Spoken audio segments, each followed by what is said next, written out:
welcome to the show, my so-called fabulous. I'm Tiffany, and welcome everyone. And today we're going to talk about this, and we're going to talk about this. We are talking about influencer marketing. Going to sprinkle in a little bit of empty nester, and you know what? Changing career and just overall pivoting. And I am bringing back this fabulous woman that is a friend of many, many years, Tanya Foster. And it's hard for me to say that because I knew her when she was Tanya Smith. Fashion icon and amazing social media influencer, content creator, Tanya Foster. Thank you, Tiffany Tacker. I mean, we have to start the show of how we met. Gosh, I don't even know what year it was. I can tell you what year it was because it was the mid 80s, probably 1985 or 6. Okay. Maybe 7. Okay. We were both. Yep. We were both in college. Yes. And teaching drill team camp at SMU and all over the place, traveling everywhere, teaching drill team camp. And we were specifically out on the marching field watching the marching men teach their marching 8 to 5. Yes. And we were at SMU. At SMU. And we were looking to give out ribbons. Yes. And you were eating frozen grapes. I was probably eating Cheetos. And having a real Dr. Pepper. And she was probably drinking water and having a healthy snack. Kind of defines us right there. When we did this show, gosh, let's back up. It was probably early 2020 before the world shut down. But when we did this show together back then, we were reminiscing over those times. And I went, oh my gosh, I had frozen grapes and was so proud. But in the 105-degree temperature, they were just basically grapes. Listen, I was proud of you that you thought ahead. Before my time. And knew nutrition before anybody else did. I know. Well, thank you so much for coming. We're here in your little hometown of Dallas, and I came over from Fort Worth. And thank you so much for being here today. I mean, I have watched you for years and years and years, but in 2014, once upon a time, you began this incredible career shift, right? I just launched a blog. I didn't know what I was doing. I had no idea. No. I just was like, what is this thing these people are doing called blogging? I want to do that. And I just did. Yeah. Started writing. Yeah. And when you did this, you had your children at home. It's funny because this is going to parlay into being an empty nester. Yes. That was our youngest child's senior year of high school. And I thought to myself, what am I going to do when he leaves? Yes. Because I was a stay-at-home mom. I had done things here and there, really dove into charity work and giving back to the community and chairing events and things like that, which is all work. Let's be honest. Oh, yes. You're just not getting paid for it. You're getting paid in doing good. Right. So when he was about to leave, I was like, oh, what am I going to do now? And I just was everyone, a few people had a blog. A lot of young people had a blog, fashion blogs, but they were shopping at Forever 21 and all doing what the young people do. Right. And I thought, you know what? There's a voice out there for the 40 and 50-year-old woman that's kind of in my stage of life. Like, how about I try that? Right. And I just did. I had no idea. Put blinders on and just went like a racehorse. Yeah. And that was 2014. And things have changed so incredibly much. It's since I started in 2018, which is crazy. But you're right. It's what are you going to do? That panic sits in because we're busy. I had a career, was working full time, and people were asking me, when are you starting your Instagram? I'm like, I don't have time. I'm going to finish my job as a mother, and then I'm going to dive in, and that's how you feel. And there's people listening to the show that feels the same way. I mean, I think it was just the timing for me. There was really no social media. There was Instagram, but people weren't using it the way we use it today. And the word influencer did not exist because we were all bloggers. And we were true. And I was writing 5 days a week because everyone blogged. Yeah. And then you might go over to Facebook and say, today on the blog, we're talking about skinny jeans. But you weren't really on social media at the time. That shift kind of happened like several years in. Probably 2018, 19, 20, when Instagram stories launched, because before that, everybody was doing Snapchat. But when Instagram stories kind of got into the video format, that's when really all that took off, with being able to give you a link and talk to Instagram stories and connect with your audience. Right. So I am still a blogger. I'm still hanging on to tanyafoster.com because, let's be honest, it's the only thing I own. Right. I don't own social media. But the dynamic shifted where the social media became more important, and we still say the blog is sort of supporting what I'm saying on social media. Mm-hmm. Got inverted, so to speak, but you had to change with the times. It's just what it is. Yeah. And it shifts daily, doesn't it? It does really shift daily. You've got to shift with it. Yeah. So the people that not a lot, but, and I'm going to be very careful about this, but some people are like, influencer marketing does not work. Okay. Right. Really? I know. And you're shocked at that. Yeah. I still have people in my life. Who are those people? Exactly. It is the people that I'm pitching to help them with their marketing with this business, because we do a lot of work with restaurants and we do a lot of hospitality with my career as a chef. Mm-hmm. And so going to some of these people and they're saying, I just really don't think it works. I don't know how it works. But that is a fallacy. Isn't that true? Correct. I mean, I can give you, I wish I had the stats with me. I don't, but even Amber Vince Box, who is the co-creator of Like to Know It and other platforms like Shop My, can give you all the statistics. A lot of traditional advertising dollars have shifted to digital marketing. What is digital marketing? Digital marketing is everything online. Think about old ad revenue, fashion magazines, billboards, postcards being mailed to your home. They're not effective anymore. Who's reading that? Right. I mean, Yellow Pages? Yellow Pages? Oh, gosh. Well, there's a term. No one knows what. I know that's what we're talking about. So it's all in digital marketing now. And touch points come from people want to relate to people. So people buy from people. You're either educating or you're selling or you're doing both. That is what it is. Right. And so the job of an influencer is to educate and sell. And if you can connect with your follower, connect with your blog subscriber, connect with the people following you on social media, and you can resonate with them and you can I liken my job is I'm a lifestyle influencer. We are living life together. Mm-hmm. So if you follow me on Instagram and watch me on Instagram stories, first of all, I say, if there's no Instagram stories, I have been kidnapped, send help. You do say that. I am gone. Someone needs to come find me. I start our day with something positive.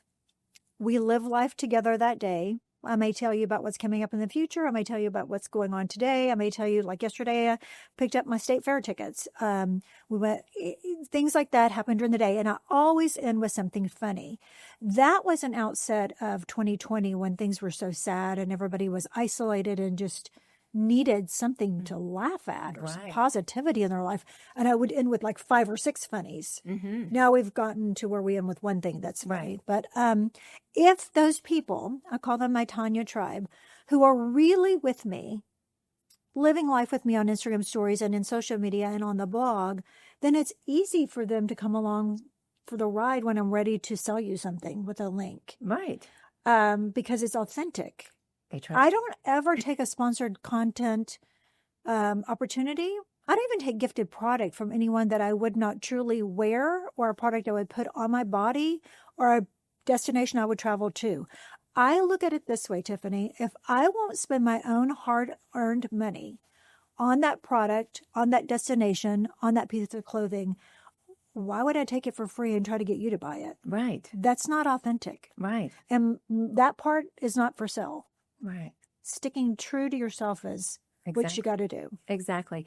And I had an aha moment. Mm-hmm. I love all about it. I had breast explant and I tried to go as non-toxic as I can. Yep. I can't always. You just can't do everything. Well, back to the frozen grape. She was on to something early on. Back in the day.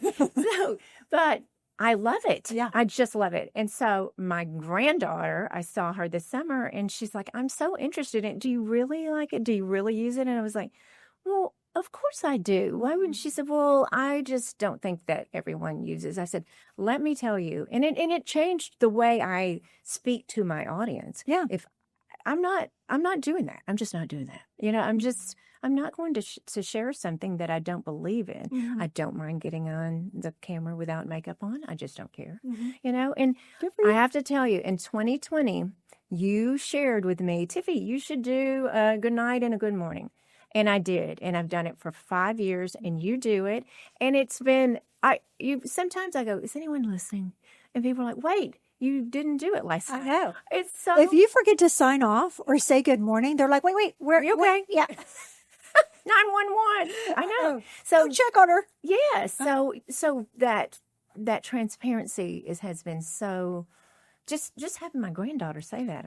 Share with them also a tip I gave you back in 2020 on the last podcast. I said, what did I say about brand deals? Oh, yes. You said with brand deals, they will come. And I'm like, are you sure they'll come? And they did. They did. They did. Mhm. And I think it's honestly, you have taught me a lot. And I mean, I didn't switch you to frozen grapes or anything, but There's you still did. hope, Tiffany.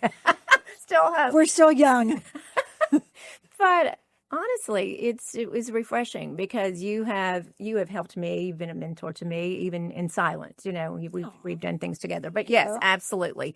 So, what is a pivotal time in your career as a content creator that you went, wow, okay, this is it. This is it. This is full time. This is a go. It's full time. I think I started again, like I told you, I just put like blinders on like a racehorse and just went for it, and really wrote for a solid year before anyone came to me with anything. I just thought, I am in, like, is this a black hole? Is this just like a vortex out here? Is anyone listening? Hello. Yes. And fortunately, I had great mentors. I had great people that I just would take to lunch and make notes. I still have all those notes. And they kept saying, just keep doing what you're doing. Stick to your age demographic, 40s and 50s. Stick to like what you would normally gravitate to. Don't start shopping somewhere where you wouldn't normally shop just to try to get a deal. I mean, some of those early blog posts are really sad. Oof. Really sad. I think one whole blog post was dedicated to one candle scent. I mean... Wow. Was it a good Couldn't one? give you a variety, more than one. I mean, I learned a lot along the way, yeah. And that's just how you learn. But yeah, I think the pivotal moments were when I started getting a lot of brand deals, a lot of brands came to me. And still to this day, this is not necessarily smart, Tiffany. I don't pitch. The pitch comes to me. Right. The brand finds me. Simply, I don't have time. We all have 24 hours in a day, and you can slice that pie any which way you want to. I just don't have time to pitch. I'm not managed. I'm still not managed. I do have an amazing coworker, Laura, who's been with me 6 years, and she really helps manage the back end of TanyaFoster.com and Tanya Foster blog on social media, like all my links and what we put in LTK and what we put in ShopMy. The back end is a lot, and so it allows me to navigate the front end easily. But I just don't have time to pitch. And I don't really know how much more work I could take on. Right. I mean, I probably could take on a lot more work and make a lot more money, but to what end? Right. I don't want to just, pitch. I don't even know how. Yeah. I'm sure I could somehow, some way. But anyway, my point is, I think the pivotal moment was when you kind of know when the workload gets heavy and brands start coming to you a lot, that like, oh, wait, this might be kind of like a full-time job. Yes. And it really honestly was always a full-time job. I always put that intent in and I always put that work in. It's just when it started paying off. Right. And then that leads to brands wanting to do a capsule collection with you, which is, you help kind of curate something within what they're already doing. And then that leads to a design collection, which is something we're going to talk about today. The one that I'm doing with Ming Wang. I did one in the spring, which you came to the launch for. Tiffany is so supportive. And then I'm doing fall with them again. And that's when a brand really lets you start getting creative, which is says a lot for the brand that they have enough faith and trust in you. And it's kind of a different kind of formula. So let's go ahead and dive in there because I do want to talk about different revenue streams and forms of creativity. Mm-hmm. So Ming Wang came to you and you had, I want you to explain this too. And you did certainly at your event back. It was freezing that day. I remember. Oh, it was mid-February, the coldest day in Dallas. It was. It's like we had a freeze alert. It was icing everywhere. Sweet Tiffany drove over from Fort Worth for the luncheon, which was lovely. Yeah. And we were wearing spring clothes and we were freezing. So we learned a lot.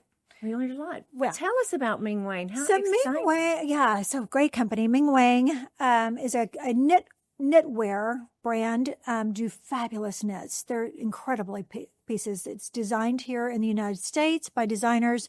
And there is a Ming Wang, and it's a family-owned business. And you are familiar with the brand. They're in Nordstrom, they're in Saks, they're in Dillard's, they're in major retailers.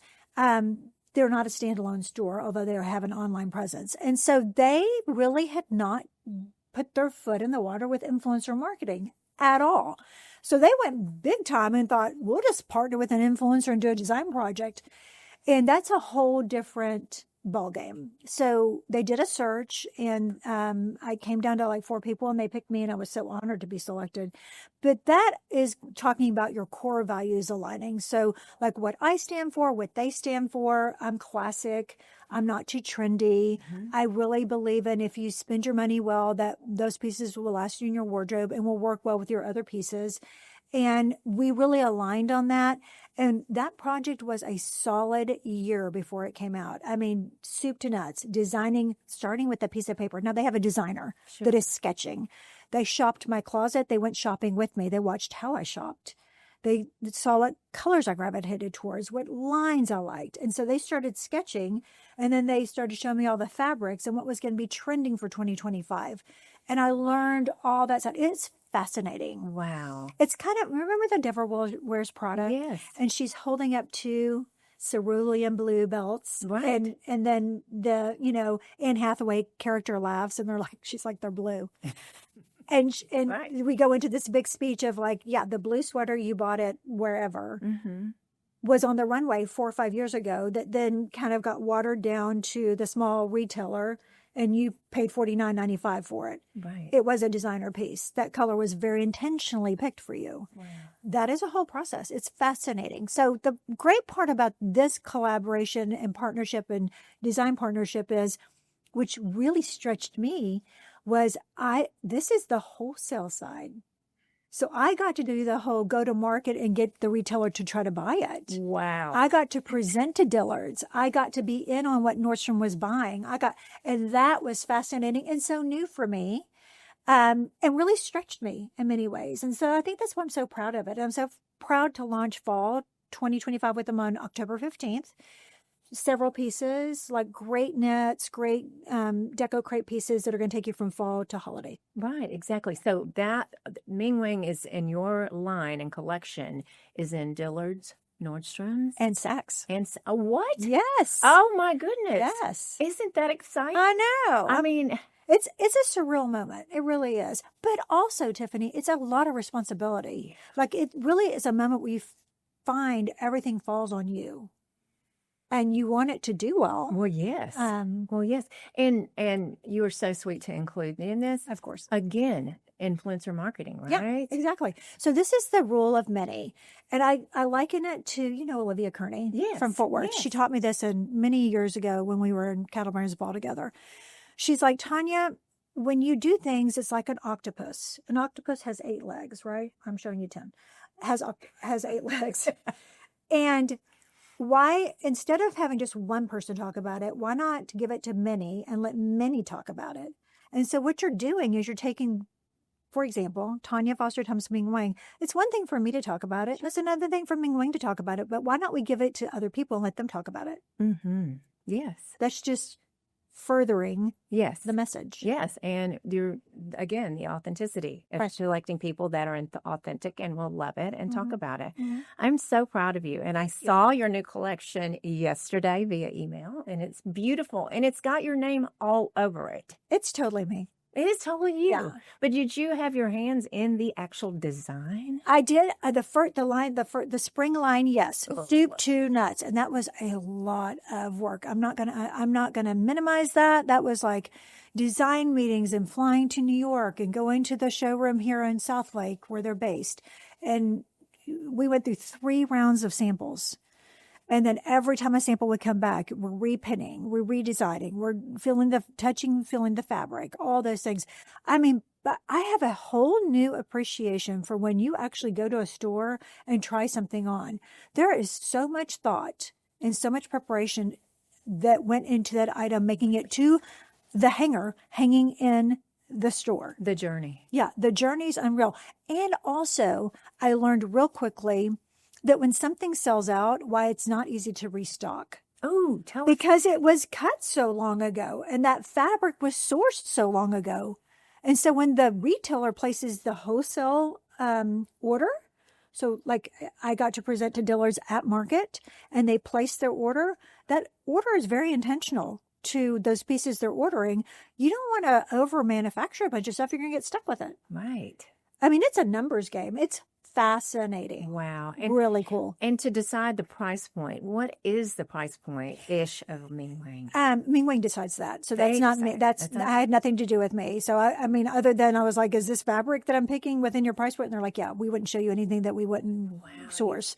They're kind of in that, it's called a bridge line. Learned that too. They're in that too. Things you know. Yeah, things you learn. You heard it right here. Yeah. So I would say their dresses are kind of like in the low 200s to upper 200s, but like very high quality. Yes. Very high quality. Absolutely. Yeah. I have the turquoise dress from last year. Oh, I love it. Oh, good. I loved I do it. so. And you told us too, and again, Tanya went online and on her stories and talked about when we're selecting, and this is what I love too. You say this. If you're a small, you might want to size down. And it was true. I needed to size down on that. And just sharing those tidbits are so incredible. Listen, I think that goes back to that is my job as an influencer. If I am asking you to purchase something via me, which I'm making a small commission on via the influencer affiliate link, I owe it to you to give you an accurate description of it. I often even forget, Tiffany, that our followers are not always in a major market. And that really resonated with me when somebody said, well, I don't have a Nordstrom where I live, so I can't just run it back to the store and return it if it's wrong. And I thought, an aha moment. She's in a small town. She doesn't have a Nordstrom or a Dillard's or a Saks. Look, heck, we don't even have a Saks. Yeah, what are we talking about? And we're in a major market. And we're in a major market. Yeah, right. So that's what I lead with. I'm almost approaching this try-on session like I'm in the dressing room and trying it on and trying to describe it to you to help you make a better decision. Right.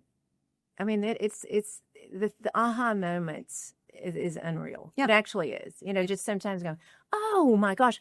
And, I work with my daughter, like she's my Laura, like you're your Laura. And that age generation for me, like I know cooking like the back of my hand. I'm a trained chef. Right. You're amazing. But I mean, so she's like, Mom, so what does fold in mean? I went, you just do a figure eight. And she goes, okay. I didn't know that. So learning that. Oh, wait, I have an idea for you. You should do a total spoof on that Schitt's Creek moment. Do you know what I'm talking about? No. The fold in moment? No. Oh, Tiffany, Kennedy's going to find this for you. There's this hilarious video of David, the show Schitt's Creek? Yes. David and his mother are making, I think, an omelet, and it says fold in the cheese. And they're like, what does fold in mean? I don't know. Just fold it in. What? And they're going back and forth. They do not know. You need to play off that. I need to play off that because you and Kennedy need to recreate this video. I was like, who doesn't know what fold in? She goes, me? You think anyone else doesn't Well, know? sadly, I didn't know what it meant either. What does it mean, Tiffany? Go ahead and take this moment to tell us what folding in means. What does it mean to fold in? Figure eight, and you use a spatula, typically a rubber spatula, and you do a figure eight and gently move ingredients. So if it was berries, you wouldn't want a berry to be turn the batter red. So, and of course, I'm like, fold it in. Doesn't everybody know that? No. So I'm going to go fold in and define for everyone today. I bet a lot of your followers don't know. I bet a lot of these podcast listeners don't know what fold in means. A poll, because like we did for this, absolutely. But that's my point: is learning from my followers and the younger generations, of course. Yeah, because I just take it for granted. Well, this is the rule, right? We assume everybody knows what we know, and that's when you get in trouble. Never assume. Yeah, we know what that means for sure. So talking about revenue streams, and I've talked about this and it's an uncomfortable, I have people that work for me and you do as well. They have to get paid. Right. They do not want, I'm not going to give them a meal. to pay their rent. So different forms of revenue stream for we link.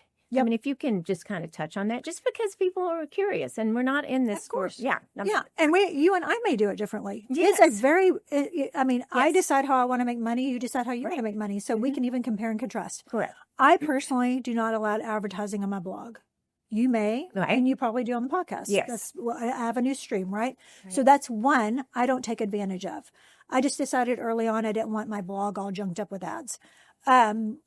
I make money by brands paying me, and that is #ad, #sponsored, must be disclosed per FCC regulation, or you can get in trouble and the brand can get in trouble. I think a lot of people don't know that. You both can get in trouble. And that means the brand paid you money to talk about their brand. So, for example, Avara would be a sponsored content partner of mine. They pay me on retainer to talk about their brand. Now, that being said, this is how I am with everybody I do partnerships with that I'm paid for. The clothes are my choice. Right. I am styling myself of what I would wear. You can't just hand me a bunch of stuff and hope it all works out. I always make my own selections. So that is one revenue stream, and that is sponsored content. Another revenue stream is affiliate links. There's Like to Know It, there's Shop My, there's all kinds of affiliate links. And that is, as long as that brand is on that affiliate marketing platform, we, influencers, can link to them. And if you, the consumer, clicks the link and purchases something, we're making a very small percentage of sale, somewhere between probably 7 to 12% commission. Right. Okay. So where that works is you have a loyal following or loyal blog subscribers or podcast listeners who are clicking links and consistently buying with you. Correct. Those are and then the Ming Ming partnership was a total, a design deal that I was kind of getting paid more on the wholesale back end side on residual. So those are the main revenue streams. I can't speak to advertising marketing because I don't do that. Have I left any out? I don't think so. The collaborations, of course, like you were talking about with the Vara. And so, that is a revenue stream. Can we talk about what's hard? Yeah. Is ROI. Yeah. ROI is hard. And listen, influencing and making money in the influencer world was the wild, wild west. It was unregulated. And brands would be like, what about we pay you this? And you'd be like, okay. And then it got to where the influencer was like, but what about this? And the brand was like, okay. It just was literally the wild, wild west. And I can say that specifically because on the actor print model side, which I'm with the Campbell agency, and that is a little A for actor and a little M for model because I'm more commercial print. I'm not your runway model at all. But I do occasionally do commercials and stuff. That is highly regulated. That is SAG-AFTRA. That is highly regulated. There is a rate for that. Your agent's involved with getting you paid. Highly regulated. So this is what I'm comparing it to. Influencer is not regulated. And I need everybody to know that. Influencers get taken advantage of all the time. All the time. They get asked to work for free. They get asked, the influencer have to go collect the money. So you are also like shipping and receiving. You are accounts payable. You're the business manager. And listen, it's a career I chose. I get it. But influencers are taken advantage of all the time. And so my point is, I did have a point. I'm going to bring this home. Is that because it is the wild, wild west, ROI sometimes is hard. ROI is return on investment, if you don't know. And what brands have gotten savvy about now is they want really high ROI and they want to track it. So let's say, for example, I'm going to make this up. You get paid $5,000 for a brand campaign. The brand is paying you $5,000. They expect you to drive 3 to 4 times ROI, meaning they want to see you drive $15,000 to $20,000 in sale from that one campaign. No pressure. No pressure. No pressure. The lower the item cost of the items are, like let's just say the brand has items that are like $50 to $100, that's a lot of things to sell. And so it's not, I think people think, oh, you'll have it so easy, or you're just sitting at home eating some bonbons and occasionally talking about something. No. It's a business all the time with a lot of pressure. So I often think to myself, before I accept this brand campaign, can I churn that? Can I make that happen? Absolutely. And that is, people ask, oh, it's a hobby. It is not a hobby. It is in no way, shape, or form a hobby. Making bone broths is a hobby for me. Okay. I mean, I'm going to perfect it. But this is a full-time job. I love it more than anything I've ever done in my entire career. Agreed. You know what I mean? Yeah. But it's hard work. It's hard work. And I think also, Tiffany, a lot of people don't realize for example, I was getting a blowout to be beautiful for your show. And they did it well. And for that hour that I sat there at the dry bar, I worked the entire time on my phone. Yes. I didn't enjoy the blowout or relax or watch the movie. I was loading whatever deliverables I was responsible for today in Instagram stories and then making sure the Instagram went and then engaging with my audience. That is all work, as is selecting clothes, taking back things and returning them if you got the wrong size and exchanging them for the right size so that when you try it on, it's the correct thing. Sometimes the order is incorrect. You got to opening all the boxes and opening boxes, unboxing, hanging and steaming. Try-ons, it's all work. Not complaining at all. No. But I think when you don't see what happens behind the scene, it seems so effortless. Sure. And my job is to make it look effortless. Right. Would you tell someone to do it? I always say, would I advise my children or their friends to do this career? Maybe, but I would be very honest about how much work it is. Yeah. And also, I'll be honest with you, I think it's harder today to get started because it's really inundated. The market is. Yes, saturated, inundated. And you really, let me add on to that, you really need to find your niche. Mine is fashion, beauty, lifestyle, and travel at the ages of 40, 50, 60, and above, skewing luxury. So that's my niche. Yeah. Yeah, it's a lot of work. Love it. But then again, people ask me all the time. My podcast will be 6 years old in January. Oh, this is a good point. Finish your sentence and I'll tell you. People ask me all the time, should I start a podcast? The answer is no. Really? Absolutely not. It is it takes so much time and I love it. It's my favorite thing to do on my platform. My very favorite thing. But it is, and I want it good. Yeah. I'm not going to do it in my closet. I'm not. Come on. I'm just not doing it in my That's closet. A whole like. No. But clean out my closet with Tanya and I'm not just sitting on the floor. I'm not. I just say it all the time. Like, don't do it. But because of how much energy it takes. So it takes away from the stories and it takes away from the blog. And there's so many different things because we tried to drop a few things. Like I'm a chef. And we tried to drop the food because we're like, oh, is anyone really listening? And then people are like, where's the food? Where's the Recipe Wednesday? Yeah. So that's developing recipes. Yeah. And getting food sponsors. And so it just, yes, I love it. It's my favorite thing. But yes, you had I have so many questions. Now I'm going to interview Tiffany. Have you had any chefs on? Yes. Okay, good. Yes. Because that really parlays into what you do. Yes. People have asked me to start a podcast, and I'm like, absolutely not. And here's why. It's not that I wouldn't enjoy it. I think what you do is amazing. Thank you. There's people doing amazing things. I don't need to start one. It goes back to there's 24 hours in the day, and how are you going to slice the pie and still have a life? Yeah. I'm a blogger and an influencer, and that's really all I have time to do and do it well. So then if I added another platform like a podcast, something's got to give. And like you said, I don't have time. I don't have time to, and I'm not going to dilute the brand. Yeah, exactly. Dilute the brand. So yeah, I always say that. But if you have a passion, and then when I started my podcast, there wasn't a lot of us. Yeah, you now she was an early girl. Early. I didn't even know. She's an OG of the podcast. Let me just brag. This is an OG on the influencer side. But I mean, I was like, what's a podcast? I mean, it was that early. It was like, I asked Paul, which you met. Yeah, no, also I want to praise you because when I did your podcast the first time, I went to Fort Worth.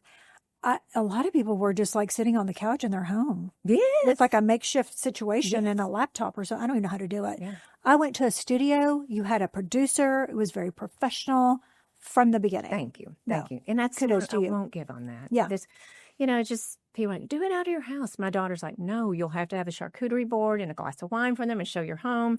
So she's like, don't do it out of the house. But like, there has to be a studio. So anyway, blah, blah, blah. Anyway, yeah. No, I'm very proud of you. You're an empty nester by far. Yes. And that has been, you feel Great. fabulous. So good. I love my children. I do. I will tell you why. So Pete and I got married, and we've both been married before. This ain't our first rodeo. And Pete had 2 daughters. They were gift with purchase, and I love them. Gift with purchase. Gift with purchase. If you learn nothing else from this podcast, gift with purchase. Oh my gosh, that is his. Say I got 2 children in the marriage. Oh my, Okay. and it was a BOGO too. That's great. Yeah. And we knew he's older than me, such as in your marriage, and we knew he was very firm. We want to have children because he's older than me, and we were not 21 years old. So let's just put it that way.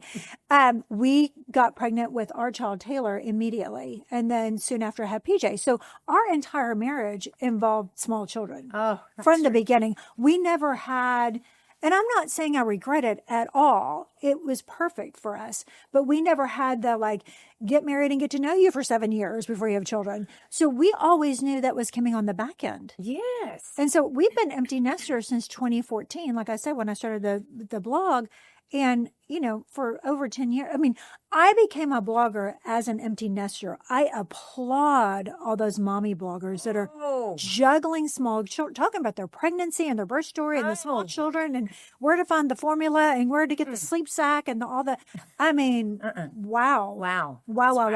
I came into blogging and empty nesting the same year. And it's been glorious. It's been great. But you know what's important? And you know what's really great? And you know this.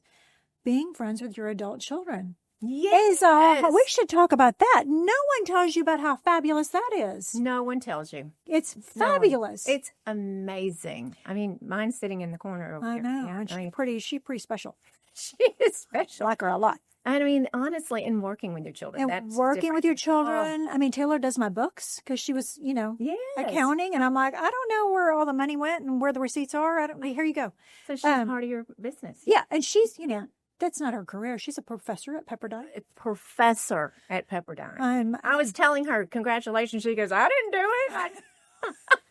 I didn't have to take all the tests. We celebrate all of them. They're all great. They're all 4 amazing people. Amazing. Truly amazing people. And no one tells you how great it is to be with your adult children. Like, it's so fun. It's so fun. And you've given me a new podcast idea. Thank you. There you go. I know. Yeah. Okay, October 15th of We launch. 2025 is your second capsule with Ming Wang. Yes. That's Launch coming. day. Available at Dillard's, Nordstrom, and Saks. I hope you enjoy it. I hope you will go and look at it. And I can't wait. It's going to take you from fall to holiday day to night. I cannot wait. And this podcast is going to share, the week after you launch is when it goes out. That's why I have a dress on. This is part of it. Oh, yes. Y'all, those of you on YouTube, take a peek at this dress. It's so fabulous. Thank you. Red. It's so classic, elegant, a little bit above the knee, right? A little bit above the knee. It's an A-line swing dress. It has pockets, which is huge for me. Huge. Everything should have pockets. Can you just say that? Everything should have pockets. Everything. And if we have something on with pockets, we're going to let you know. Yeah. For sure. And then this is just 2 ties that you can tie in a big bow. You can let it hang. You can do with it whatever you want to. I like a big bow, like a gift. Love it. It's also going to come in black. I know. 2 colors. I know. Yeah. I want that dress so badly. It's so fabulous. So before we end, Tiffany, what's new for you? What's on your horizon?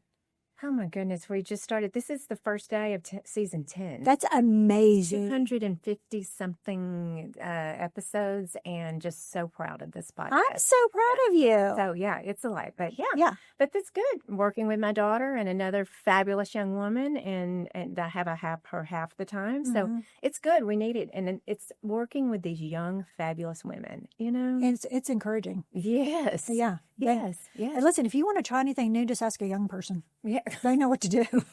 They know exactly. They don't know how to fold anything. Well, laundry or batters. We're going to do that. There you go. Here, so. Yeah. Well, thank you for being on here again, sweet friend. And I'm so proud of you. Just so proud. The honor is mine. Thank you Well, for having thank me. you. I appreciate it. Don't forget, you heard the frozen grapes right here in Smith and Tucker right here. Yeah. That's who we were. So thank you, everyone, for listening and following along. We just appreciate you so much. And I say it every single Tuesday. Keep being fabulous.